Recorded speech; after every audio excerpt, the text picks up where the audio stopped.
In this lesson, we'll incorporate textures to replace the iris of each eye. So let's go ahead and get started. Alright, so in the previous lesson, we went into Liquify and basically spaced apart each eye. So just adding that space in between really makes him feel a lot less human and just a lot more monstrous. Okay? Now, as I mentioned in Lesson 2, when we look at our concept sketch, we also talked about how it would really be neat if we could basically change the pupils of the eyes to where they have kind of a slit in the eye rather than just a round pupil like you find in human beings. So something more like you would find on a cat or a lizard. So with that said, let's go to our new group, which I've titled Iris. I brought over another merged copy of our head, and we've got a layer here titled Gecko Eye. Let's go ahead and turn on the visibility of that layer. So this is a really cool eye that our own Justin Marshall created, along with the other series of eyes for one of his ZBrush courses on basically sculpting eyes. And I really like how the pupil looks on this eye. It's got a very nice, elongated, interesting shape. And I think it'll work very nicely when we incorporate that over his existing irises. Now we also have some additional layers in this group, and these are basically some additional steps that we're going to take to basically integrate this new iris into his eyes. So the first thing I'd like to do is let's go ahead and free transform this layer. And we're going to basically size down this eye, and as we do that, let's go ahead and reduce the opacity so we can kind of see through it.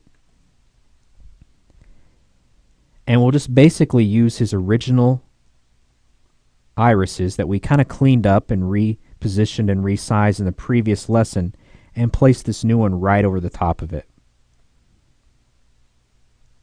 Very cool. Okay, let's go ahead and bring the opacity back up. I'm liking the placement of that. Now let's go ahead and duplicate this layer. I'm just right-clicking and going to duplicate layer. And we'll bring this eye right over the other one.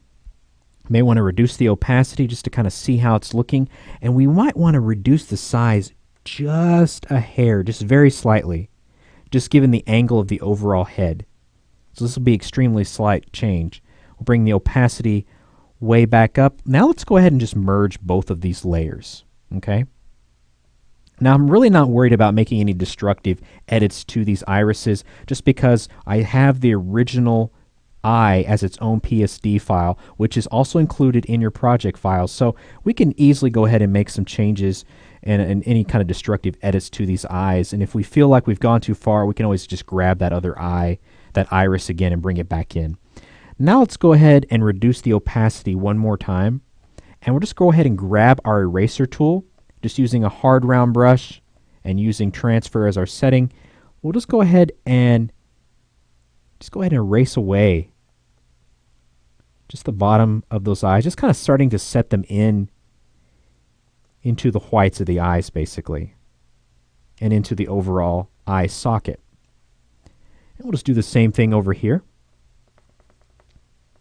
Okay, now let's go ahead and just bring the opacity back up. Now they still feel a little bit overly jarring, overly striking. Now we're going for something very striking and jarring, but right now they don't feel like they really fit or set well inside the whites of the eyes or in the eye socket. So we're going to start to take some steps here to basically achieve that.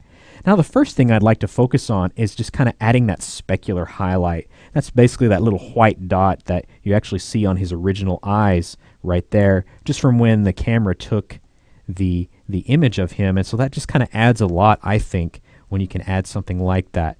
So we're just going to use our brush tool once again. We'll use a hard round brush. Let's go ahead, have transfer enabled, size our brush tip way down, and just kind of hit it with a little dot like that and maybe kind of fade off of it slightly. And just the same thing on the other side. So I kind of find that adds a lot, just kind of adding a little highlight like that. Really it takes steps to really setting those irises into the eye socket.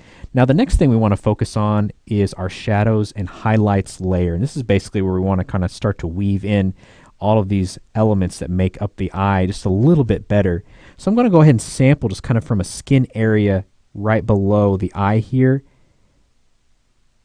And we'll just kind of start to paint a little bit of a highlight just where you have that fold of the eye bag, that lower bag of the eye.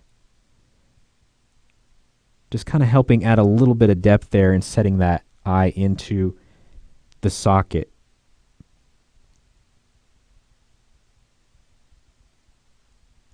And we'll go ahead and come over and do the same thing. And you can kind of see traces of it from its original state that kind of got lost as we were kind of manipulating and transforming his overall eye.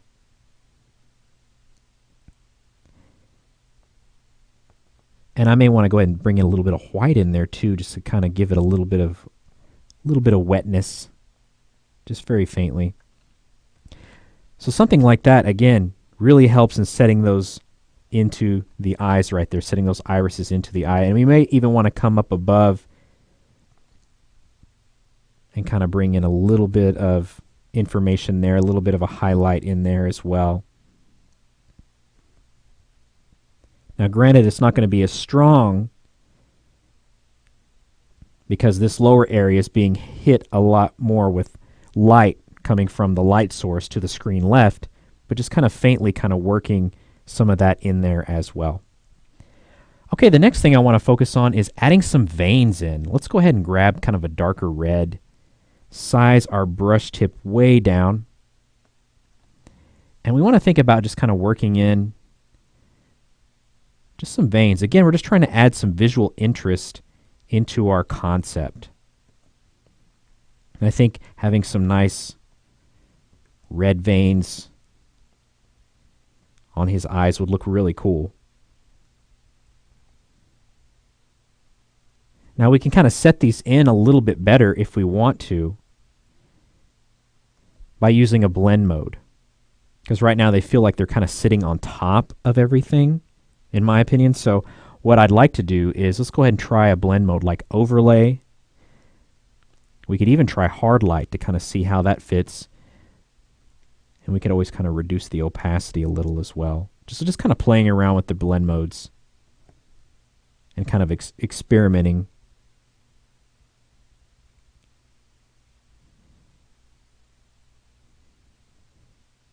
Just kind of adding some fainter little red veins kind of coming around his eyes. All right. And the final thing I want to focus on is just adding a little bit of a glaze or a haze over the eyes just to kind of help set them in there just a little bit better. So I have this layer titled Haze. So I'm going to go ahead and just grab my soft round brush preset from my preset picker. Let's go ahead and go with transfer. We'll size it up just a little. And I'm just going to sample from the white of the eye and kind of just bring some of that over the eye a little bit.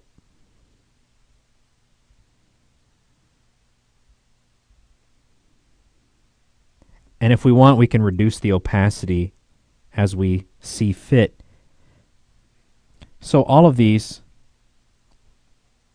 really do help in just kind of setting those irises into the eyes just a lot more. All right, so we're going to keep moving forward in our next lesson, really pushing this entire concept into the realm of fantasy. So stick around and we'll see you in the next lesson.